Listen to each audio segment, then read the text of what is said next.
El elogio de la dificultad, por Estanislao Zuleta. La pobreza y la impotencia de la imaginación nunca se manifiestan de una manera tan clara como cuando se trata de imaginar la felicidad. Entonces comenzamos a inventar paraísos, islas afortunados, países de cucaña, una vida sin riesgos, sin lucha, sin búsqueda de superación y sin muerte, y por lo tanto también sin carencias y sin deseo, un océano de mermelada sagrada, una eternidad de aburrición, metas afortunadamente inalcanzables, paraísos afortunadamente inexistentes. Todas estas fantasías serían inocentes e inocuas si no fuera porque constituyen el modelo de nuestros propósitos y de nuestros anhelos en la vida práctica. Aquí mismo, en los proyectos de la existencia cotidiana, más acá del reino de las mentiras eternas, introducimos también el ideal tonto de la seguridad garantizada, de las reconciliaciones totales, de las soluciones definitivas. Puede decirse que nuestro problema no consiste ni principalmente en que no seamos capaces de conquistar lo que nos proponemos, sino en aquello que nos proponemos, que nuestra desgracia no está tanto en la frustración de nuestros deseos como en la forma misma de desear. Deseamos mal. En lugar de desear una relación humana inquietante, compleja y perdible que estimule nuestra capacidad de luchar y nos obligue a cambiar, deseamos un idilio sin sombras y sin peligros, un nido de amor y por lo tanto, en última instancia, un retorno al huevo. En vez de desear una sociedad en la que sea realizable y necesario trabajar arduamente para hacer efectivas nuestras posibilidades, deseamos un mundo de satisfacción, una monstruosa salacuna de abundancia pasivamente recibida. En lugar de desear una filosofía llena de incógnitas y preguntas abiertas, queremos poseer una doctrina global capaz de dar cuenta de todo, revelada por espíritus que nunca han existido o por caudillos que desgraciadamente sí han existido. El otro, el enemigo, Adán y sobre todo Eva tienen el mérito original de habernos liberado del paraíso. Nuestro pecado es que anhelamos regresar a él. Desconfiemos de las mañanas radiantes en las que se inicia un reino milenario. Son muy conocidos en la historia desde la antigüedad hasta hoy los horrores a los que pueden y suelen entregarse los partidos provistos de una verdad y de una meta absoluta. Las iglesias cuyos miembros han sido alcanzados por la gracia, por la desgracia, de alguna revelación. El estudio de la vida social y de la vida personal nos enseña cuán próximos se encuentran una de otro la idealización y el terror. La idealización del fin, de la meta, y el terror de los medios que procurarán su conquista. Quienes de esta manera tratan de someter la realidad al ideal entran inevitablemente en una concepción paranoide de la verdad, en un sistema de pensamiento tal que los que se atrevieran a objetar algo quedan inmediatamente sometidos a la interpretación totalitaria. Sus argumentos no son argumentos, sino solamente síntomas de una naturaleza dañada o bien máscaras de malignos propósitos. En lugar de discutir un razonamiento, se le reduce a un juicio de pertenencia al otro, y el otro es, en este sistema, sinónimo de enemigo.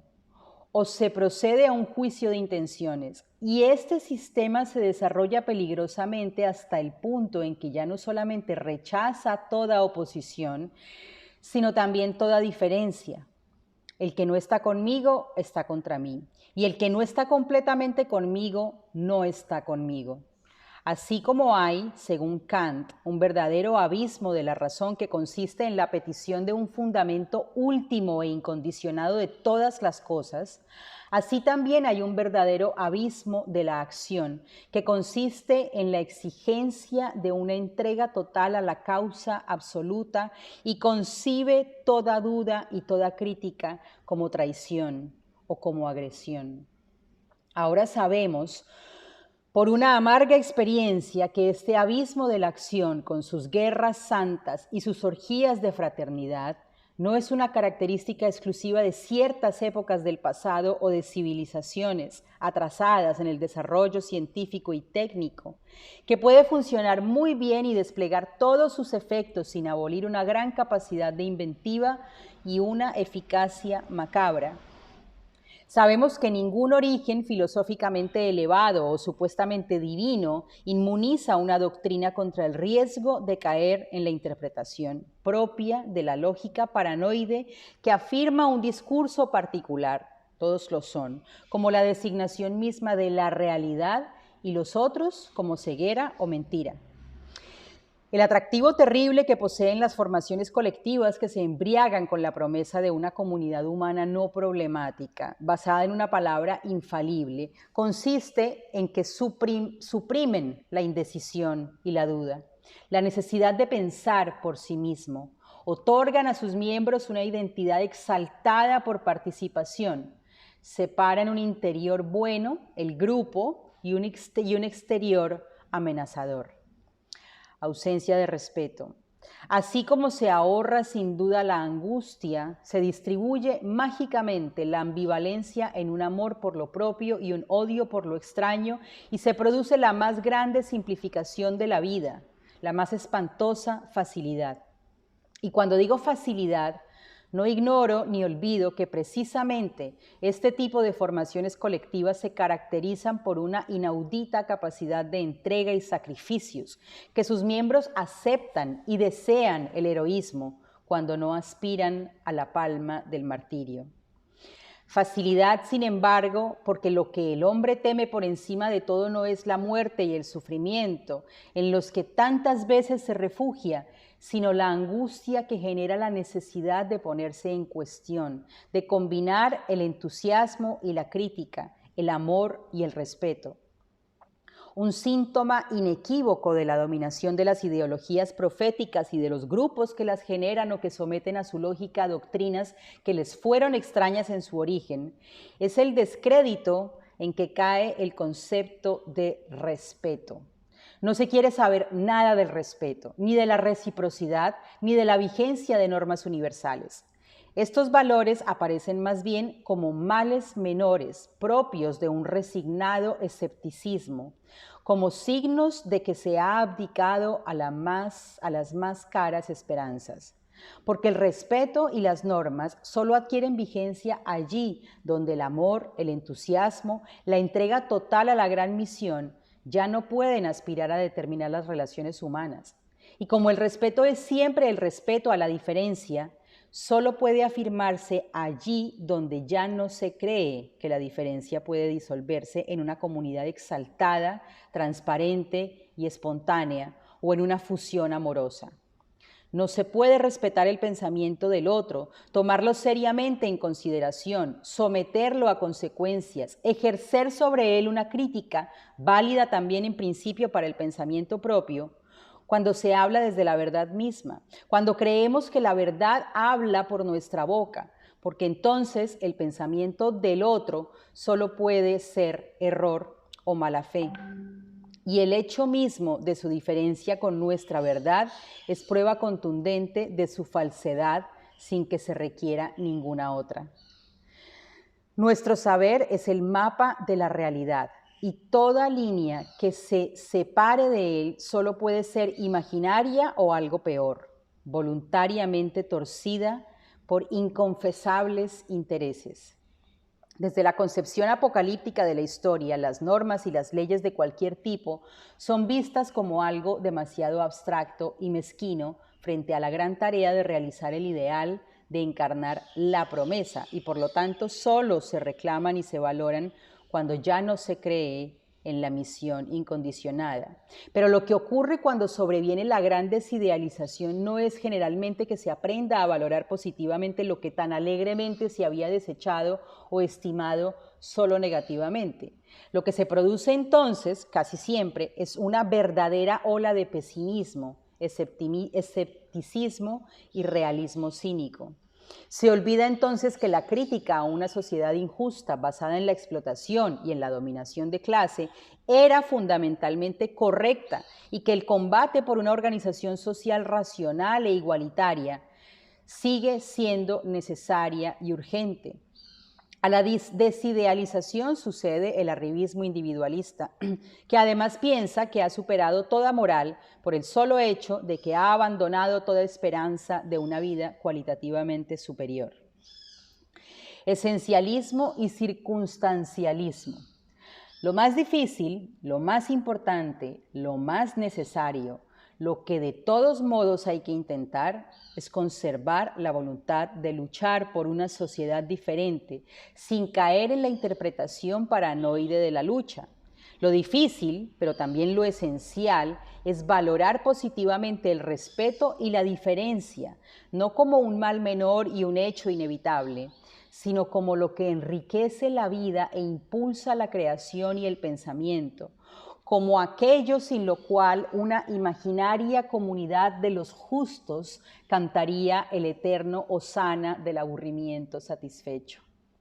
Hay que poner un gran signo de interrogación sobre el valor de lo fácil, no solamente sobre sus consecuencias, sino sobre la cosa misma, sobre la predilección por todo aquello que no exige de nosotros ninguna superación, ni nos pone en cuestión, ni nos obliga a desplegar nuestras posibilidades. Hay que observar con cuánta desgraciada frecuencia nos otorgamos a nosotros mismos en la vida personal y colectiva la triste facilidad de ejercer lo que llamaré una no reciprocidad lógica, es decir, el empleo de un método explicativo completamente diferente cuando se trata de dar cuenta de los problemas, los fracasos y los errores propios, y los del otro cuando es adversario o cuando disputamos con él. En el caso del otro, aplicamos el esencialismo. Lo que ha hecho, lo que le ha pasado, es una manifestación de su ser más profundo.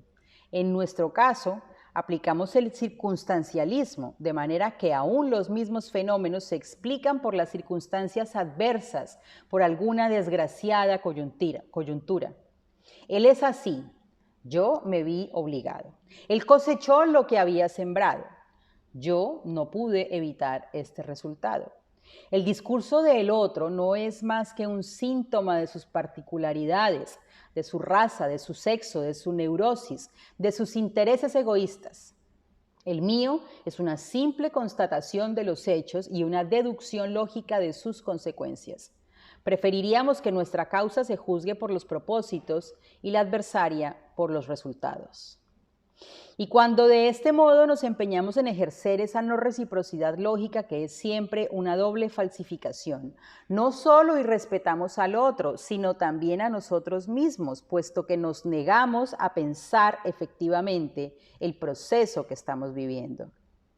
La difícil tarea de aplicar un mismo método explicativo y crítico a nuestra posición y a la opuesta no significa desde luego que consideremos equivalentes las doctrinas, las metas y los intereses de las personas, los partidos, las clases y las naciones en conflicto. Significa, por el contrario, que tenemos suficiente confianza en la superioridad de la causa que defendemos como para estar seguros de que no necesita ni le conviene esa doble falsificación con la cual en verdad podría defenderse cualquier cosa. La voz de Fausto. En el carnaval de miseria y derroche propio del capitalismo tardío se oyen a la vez lejanas y urgentes las voces de Goethe y Marx, que nos convocaron a un trabajo creador difícil, capaz de situar al individuo concreto a la altura de las conquistas de la humanidad. Dostoyevsky nos enseñó a mirar hasta dónde van las tentaciones de tener una fácil relación interhumana. Van no solo en el sentido de buscar el poder, ya que si no se puede lograr una amistad respetuosa en una empresa común se produce lo que Barrow llama intereses compensatorios, la búsqueda de amos, el deseo de ser vasallos, el anhelo de encontrar a alguien que nos libere de una vez por todas del cuidado de que nuestra vida tenga un sentido. Dostoyevsky entendió hace más de un siglo que la dificultad de nuestra liberación procede de nuestro amor a las cadenas. Amamos las cadenas, los amos, las seguridades, porque nos evitan la angustia de la razón. Pero en medio del pesimismo de nuestra época se sigue desarrollando el pensamiento histórico, el socioanálisis, la antropología, el marxismo, el arte y la literatura. En medio del pesimismo de nuestra época surge la lucha de los proletarios que ya saben que un trabajo insensato no se paga con nada, ni con automóviles ni con televisores. Surge la rebelión magnífica de las mujeres que no aceptan una situación de inferioridad a cambio de halagos y protecciones. Surge la insurrección desesperada de los jóvenes que no pueden aceptar el destino que se les ha fabricado. Este enfoque nuevo nos permite decir, como Fausto, también esta noche, tierra, permaneciste firme, y ahora renaces de nuevo a mi alrededor, y alientas otra vez en mí la aspiración de luchar sin descanso por una altísima existencia.